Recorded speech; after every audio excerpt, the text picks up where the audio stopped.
여러분께서는 지금 CBS 라디오 김현정의 뉴스쇼를 함께하고 계십니다. 지난 이명박 정부에서 처음 도입됐던 입학사정관제. 해마다 논란이 거듭됐었죠. 그런데 바로 어제 교육부에서 발표를 했습니다. 앞으로는 대입 입시 요강의 입학사정관은 교과 부문이 아닌 비교과 부문에 포함된다. 사실 그동안 입학사정관은 그 대필, 표절 혹은 고액 자기소개서 첨삭으로 폐해가 많았었는데요. 교육부 발표는 이제 더 이상 그런 부작용을 좌시하지 않겠다는 겁니다. 현재 입학사정관으로 활동하고 있는 분의 생생한 이야기를 오늘 화제 인터뷰에서 들어보겠습니다. 건국대학교 이정림 책임 입학사정관이 연결돼 있습니다. 사정관님 안녕하세요. 네, 안녕하세요. 입학사정관으로 얼마 동안 활동하셨나요? 네, 지금 3년째 근무하고 있습니다. 네, 3년. 이제 네. 상당히 노하우도 많으실 텐데 그런데 그동안 참 말도 많고 탈도 많았던 게 바로 이 입학사정관이었습니다. 학교 성적이 조금 떨어진다 해도 입학사정관제만 잘 이용하면 그 대학 진학이 가능했거든요. 네. 그래서 한쪽에서는 환호를 하고 또 한쪽에서는 반대도 했었습니다. 네. 지난 3년 동안을 바라봤을 때 어떻게 평가하세요? 네, 지금 이제 입학사정관 전형이 도입된 지 거의 이제 6년째 뭐 이렇게 접어들고 있는데요. 네. 입학사정관 전형 도입 초반에는 외부 활동이 좀 높게 평가되던 시기도 있었습니다. 하지만 이제 매년 공교육을 강화하는 방향으로 평가의 포인트는 변화되고 있는데요. 네. 아마 초반의 이미지로 인해서 이런 긍정적인 변화가 있음에도 인식이 같이 따라가지 못한 부분이 좀 있었다는 생각이 듭니다. 네. 그럼에도 불구하고 사실 부작용을 많이 우려하는 목소리가 많은 게 사실이죠. 네. 무엇보다 이것을 학생 본인이 직접 쓰는 거라기보다는 전문가한테 이제 대피를 의뢰하거나 또는 표절까지 하는 그런 경우가 있더라고요. 물론 그 비율이 굉장히 적기는 하지만 사실 돈이 오가는 문제잖아요. 네. 그래서 이렇게 대피를 맡기면 도대체 얼마나 이렇게 주게 되나요? 뭐 제가 듣기로 되게 천차만별이라고 듣긴 했는데요. 뭐 네네. 30만 원, 많게는 뭐 4, 50만 원 이렇게 되는 경우도 있다고 들었습니다. 네, 한 번 그러니까 그 자기소개서를 이렇게 뭐라고 해야 되나요? 첨삭 가피를 해주는데 많게는 네네. 50만 원 이렇게까지도 된다. 자, 색출 사례가 있는지 뭐 또 이런 것도 상당히 궁금합니다. 네. 대필로 썼는지 또 전문가가 이렇게 진짜 한 건지 아닌지 이걸 도대체 어떻게 가려내느냐 저는 이게 궁금하거든요. 어떻게 합니까? 3년간 기재된 학교생활 기록부와 자기소개서는 같이 갈 수밖에 없거든요. 근데 자기소개서를 읽다 보면 대필이나 첨삭을 통해서 이 자기소개서의 글이 예뻐질 수는 있는데요.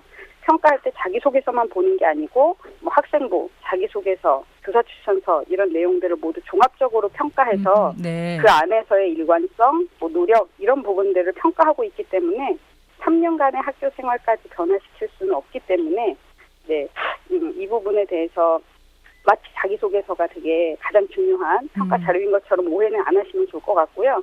또한 서류평가뿐만 아니라 면접평가를 통해서 저희가 최종적으로 확인을 하고 있어서 자신이 고민하고 또는 그 자신이 기술하지 않은 내용에 대해서는 신층 면접 과정에서 나타나는 경우가 많이 있습니다. 네, 사정관님 말씀을 종합을 해보면 단지 네. 자기소개서 그거 하나만 바라보고 이렇게 심사를 하는 게 아니라 가장 기본적인 데이터는 학생기록부. 네. 그 학교 전반의 생활 기록을 가지고서 평가를 한다. 그리고 여러 가지 네. 종합적으로 보고 있다. 이 말씀이시죠? 네, 네. 자, 그런데 어쨌든 자기소개서 부분만 한번 보겠습니다. 다른 지원자들하고 여러 가지 이제 아까 비교도 하셨고 그런 특별한 시스템이 있다고 하셨는데요. 그 네. 시스템 이거 설명 좀 해주시죠.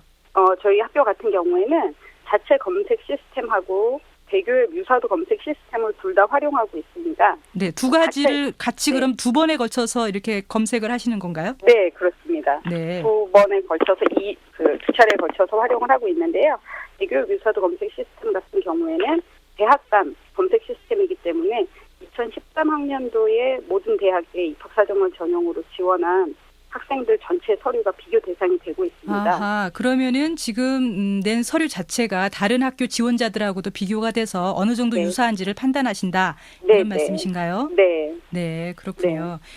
그래서 이렇게 자체 시스템하고 대교육 시스템을 통해서 모사율을 검색을 한 후에 저희가 대교육에서 제시하고 있는 유사도 검증 가이드라인이 있는데요. 네. 그 가이드라인에 따라서 절차를 진행을 합니다. 그래서 필요한 경우에는 학생들에게 이제 소명서를 받아서 평가에 반영할 예정이고요. 소명서를 이런 받는다라는 말씀은 네. 조금 유사도가 많이 나와서 어디서 좀 베낀 것 같다 내지는 표절한 것 같다 뭐 이런 경우에 소명을 요구하신다는 그렇죠. 말씀이신가요? 네, 네. 네. 모사율이 높게 나온 경우에는 소명서를 좀 요청을 해서 그 부분을 학생들에게 받아서 이제 서류평가위원이 1차로 검증을 하고 또 그 결과에 따라서 이제 입학사정관 전형 심의위원회 이런 위원회를 통해서 전체 심의를 진행해서 평가에 반영하게 됩니다. 네.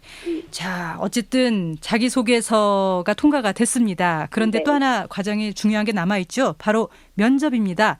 이 면접에서도 노하우가 있다면서요. 네, 저희가 신청 면접 전날에 평가위원들이 한 6, 7시간 동안 다시 면접 대상자의 서류를 꼼꼼하게 확인하시면서 어떤 그 질문을 해야 할지 내용들을 정리를 하시는데요. 그렇기 때문에 이제 면접 질문이 공통 질문이 나가는 게 아니라 학생 개개인에 따라 다른 내용으로 구성이 됩니다. 아하, 그러니까 그 질문지가 서로 다 다르다라는 말씀이시군요. 네, 네. 그래서 뭐 제출한 서류를 기반으로 확인하는 면접을 진행하기 때문에 면접을 통해서 학생의 문제 노력이라든지 이런 네. 고민이라든지 이런 부분들이 변별되어서 확인되는 경우가 많이 있습니다. 많아요? 실제로 그럼 발각되는 사례가 많다라는 말씀이신가요?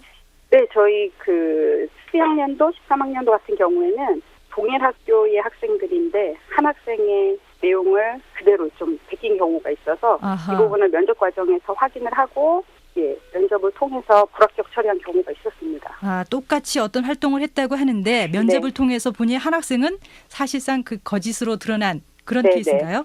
네, 네. 네.